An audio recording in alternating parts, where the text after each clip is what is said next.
So before we talk about the fundamental ideas behind Ethereum and cryptocurrency, perhaps it'd be nice to talk about the origin story of Bitcoin Mm, and the mystery of Satoshi Nakamoto. mm. You gave a talk that started with sort of asking the question, what did Satoshi Nakamoto actually invent? Mhm. Maybe you could say, who is Satoshi Nakamoto and what did he invent? Sure. So Satoshi Nakamoto is the name by which we know the person who originally came up with Bitcoin. So the reason why I say the name by which we know is that this is a anonymous fellow who has shown himself to us only over the internet, just by first publishing the white paper for Bitcoin, then releasing the original source code for Bitcoin, and then talking to the very early Bitcoin community on Bitcoin forums and of interacting with them and helping the project along for a couple of years. And then at some point in late 2010 to early 2011, he disappeared.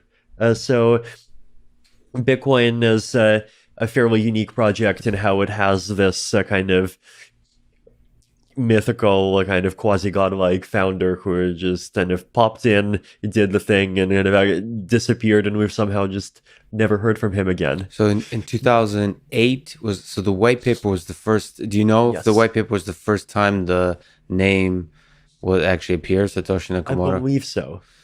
So how is it possible Mm. that the creator of such a impactful project Mhm. remains anonymous?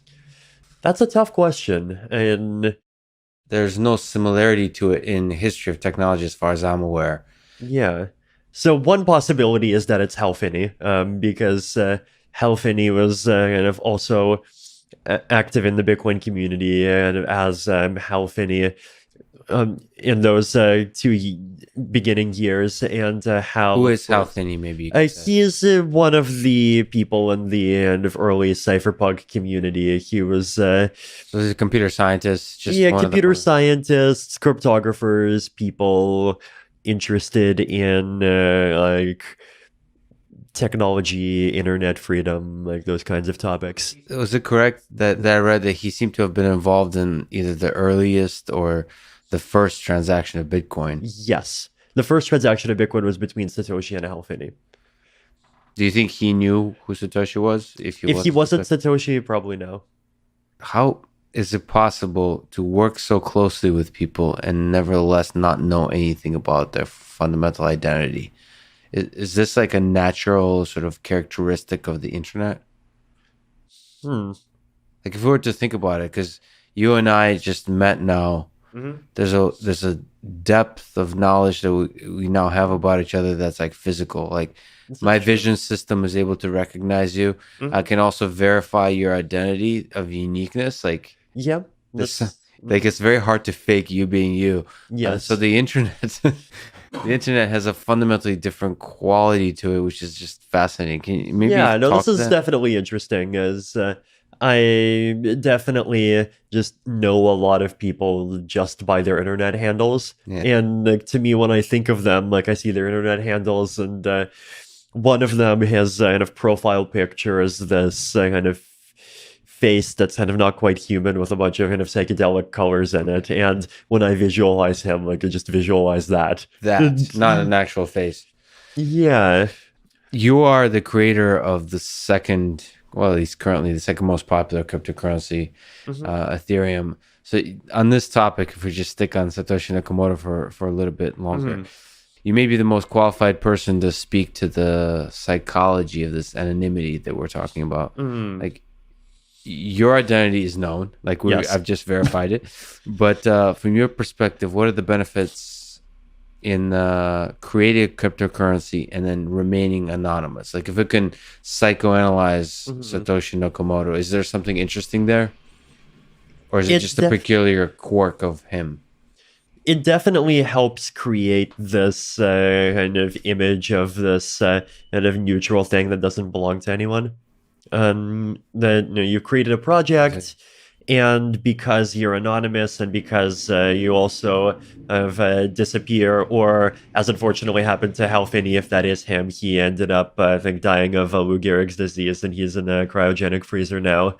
But like, if you pop in and you create it and you're gone, and all that's remaining of that whole process is the thing itself, then like no one can go and try to kind of interpret any of your other behavior and try to understand like, oh, this person wrote this thing in some essay at age 16 where he expressed particular opinions about democracy, and so because of that this project is a statement that's trying to do this specific thing. Like, instead it creates this environment where the thing is what you make of it, and it doesn't have the burden of your other ideas, political thought, and so on. So now that we're sitting with you, do you feel the burden of being kind of the face of Ethereum? I mean, there's a very large community of developers, but nevertheless, yeah, is there like a burden associated with that? there definitely is. This is definitely a big reason why I've been trying to kind of push for the Ethereum ecosystem to become more decentralized in many ways.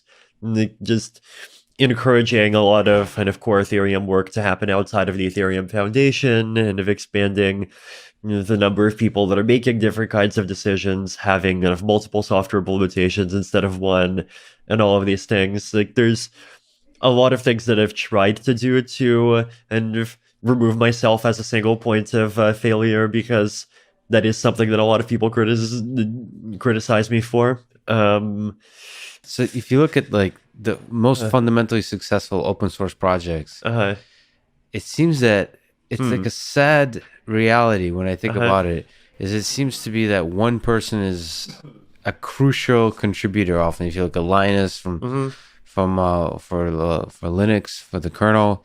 Yeah, that is possible, and I'm definitely not planning to disappear.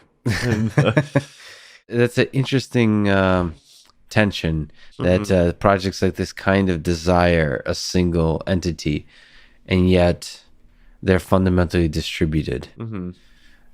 I don't know if there's something interesting to say about that kind of structure, and thinking about the future of cryptocurrency. Does there need to be a leader?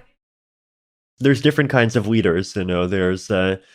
There's dictators who control all the money. There's people who control organizations. There's kind of high priests that just have themselves and their Twitter followers. What kind of leader are you, would you say?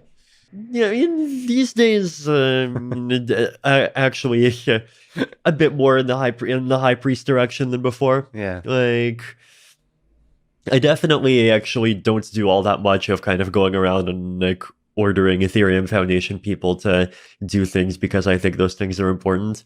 If there's something that I do think is important, I do just usually kind of say it publicly, or just kind of say it to people, and quite often projects just kind of start doing it.